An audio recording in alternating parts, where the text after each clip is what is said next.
I am going to explain my first unit here around the theme emotions, and I chose first grade for my grade, and I'm going to start by explaining the language arts portion of this unit. The students will be completing an activity I titled Worry Wart. Students will write a narrative about a chosen emotion. It can be a personal narrative, so something that was real and happened in their life, or fantasy, something they make up. Students will use their knowledge about emotions that they learn throughout this unit to help their reader feel the intended emotion. So the first exposure I will do is have the students listen and watch the feeling song, which I linked right here. Then as a group, we will list all of the emotions mentioned in that song and any more we can think of as a class that weren't mentioned in that song. And we will make different faces expressing each emotion. We will talk about how we feel when we are feeling that emotion and things like that, just to get students kind of understanding more about emotions and getting excited about the unit as a whole. And then we will move into our second exposure here, and I will do a read aloud, Wemberley Worried, to the class, and that is this book right here. And if you are interested in reading or listening to a read aloud, there's a link to one right here. And during this read aloud, we will discuss Wemberley's feelings and how they change throughout the book. So basically, she is nervous and worried about her first day of school. So at the beginning of the book, she's really worried. And then by the end of the book, as one would guess, she's excited and likes school. So we will talk about how that changes and how our feelings can change. We will also talk about how we would feel if we were in a similar situation as Wemberley, which the students will have been because they will have all gone to their first day of school. They were all probably worried and can probably remember because they're first graders. So I will say something like, remember last year on your first day of school and first day of kindergarten, how did you feel? Things like that. And we will just discuss how we all felt on our first days of school. So moving on to the third exposure, students read and explore other stories based on emotions, both independently and in groups. So basically my idea is to not only have the classroom library stocked full of books focusing on emotion, but also to split students into strategy groups of where their reading levels are and what strategy they're working on at that time, and have them as a group read their story and discuss how the author used the text and illustrations to help them understand the character's emotions. So they will discuss that with me and with their group members and things like that, and then bring it to the entire class, and we will discuss each book. I'm picturing maybe 4 or 5 groups, and coming back as a group to talk about each, as a big group to talk about each book and how the emotions were in each one. Some will be happy, sad, and so on. And then the fourth exposure is in drama. But before heading over there, I'm going to talk about my standards. So first is a writing standard. That kind of easily connects to the writing narrative portion of the Worry Wart activity. So they're writing narratives in which they recount 2 or more appropriately sequenced events and so on. It's just them knowing that things happen in order, using the words to express to the reader that they're happening in order, and writing them in the correct way that they happen. Here's another writing one. So with guidance and support from adults, they focus on a topic and responds to questions. So the students are able to read all about emotions, and when they're asked questions about me or their peers, they can talk about it. And if they need to add more details to strengthen their writing, they will accept the criticism and write it and know how to strengthen their writing about emotion.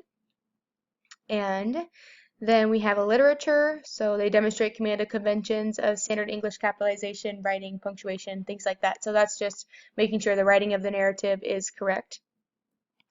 Then we have use illustrations and details in a story to describe its character, settings, or events. So that's going back to them reading the story and figuring out how the text and illustrations help them understand how the characters were feeling during the story.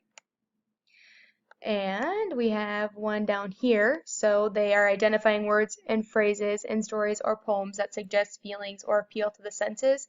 So a lot of times in Wemberley Worried and the other books they'll read up here will talk about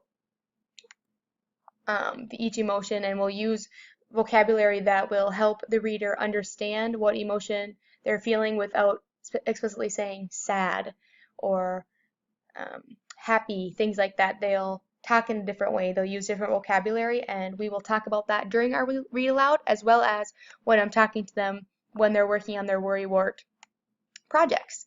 So now I'm going to go back to the fourth exposure and move on to drama. So the drama activity I titled as Be Dramatic. I will put the students into groups and they will perform a dramatic reading of the books we choose.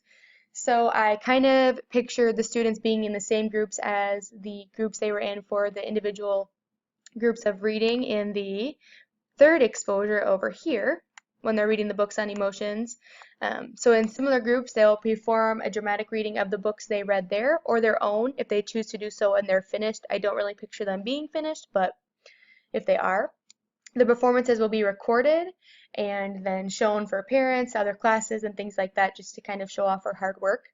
So the standards that are being used there are contribute to the adaptation of literacy elements, plot, and or dialogue within a story for a guided drama experience. So they'll take the dialogue that they hear and they will become that character and they will act out the plot and the dialogue and things like that. They will also identify who is telling the story at various points in a text. So working together with their group and me, we will identify who's speaking when and things like that.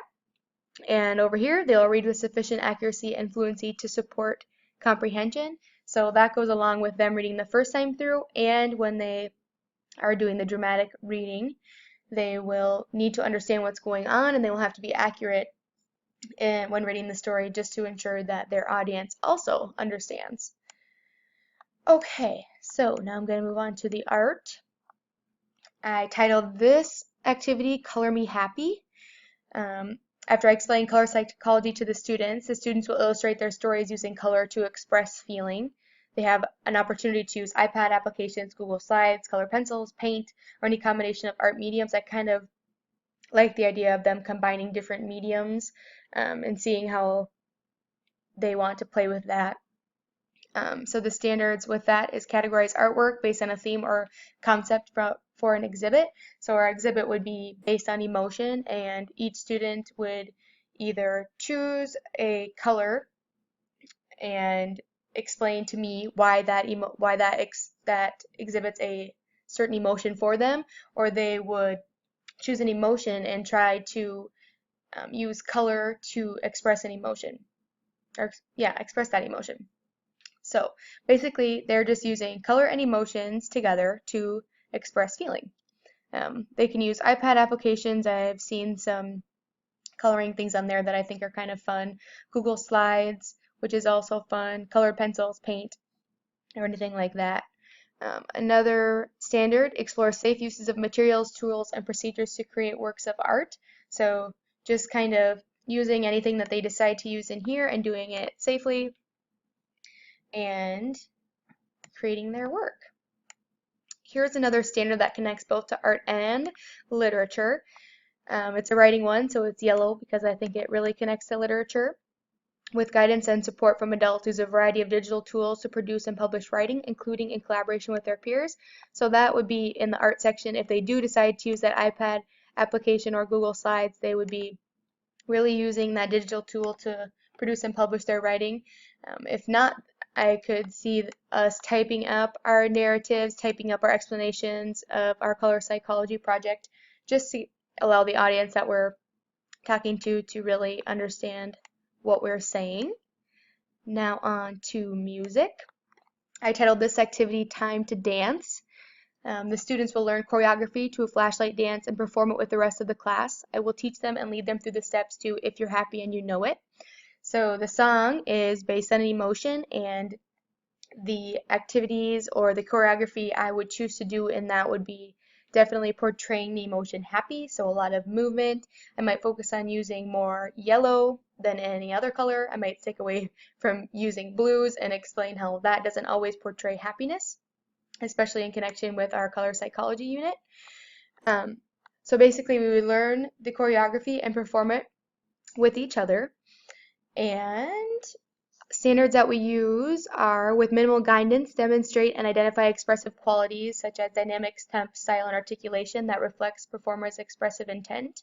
So they're expressing their emotion, they're using the choreography to express that because we're using just flashlight, so they're not going to be able to see the dancers' faces and things like that. So we're going to have to really think as a class how to portray our happiness with the song and the choreography.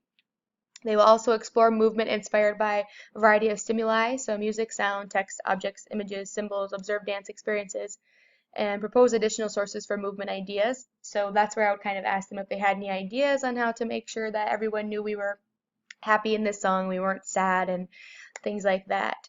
I would also think about letting them listen to the song and just letting them move around to see if any movements came naturally, because it was obviously, if you're happy, you know it, clap your hands. So the first time listening it, they would think we were going to be clapping our hands, and how their ideas would change as I told them we were introducing this flashlight idea and things like that. It would just be interesting to see what additional ideas they had.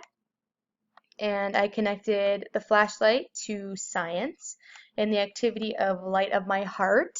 So as a class, we would write a hypothesis, what will happen if we place things in front of a flashlight. So, and that our writing also goes back to our standard over here. And then we will test our hypothesis. We will use different patterns and colors of light during our experiment. We will discuss if the different patterns and colors portray emotions as well. So I would definitely want this to be coming after my color psychology unit, just to ensure that the students knew understood why I was using the patterns and the colors and expressing emotion. I would also use different shapes.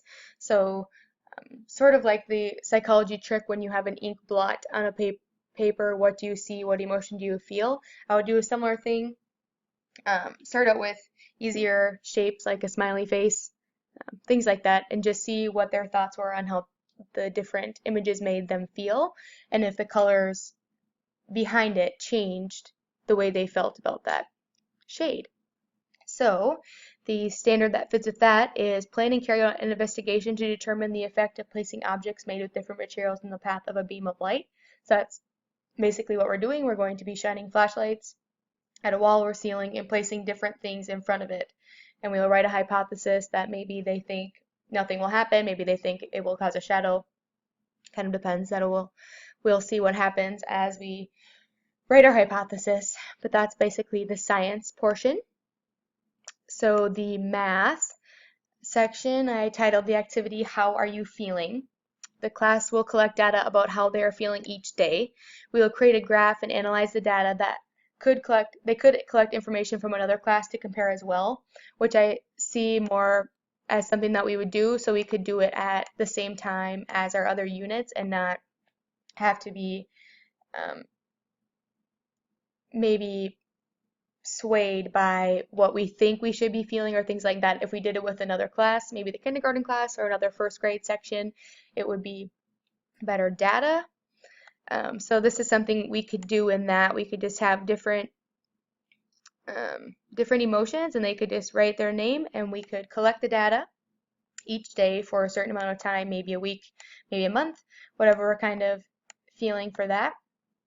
And with those, our standards would be organize, represent, and interpret data with up to 3 categories, ask and answer questions about the total number of data points, how many each category, how many more or less are in one category than another. So basically, we would collect the data and then analyze that data and talk about it, like how many students were, or what the majority of the class, were they feeling happy, were they feeling sad, things like that. Another standard, add and subtract within 20, demonstrating fluency for addition, subtraction within 10, use strategies such as counting on, making 10, and so on. So basically, I was thinking that when they are organizing and representing that data, they would have to count how many people felt each emotion each day and figure out what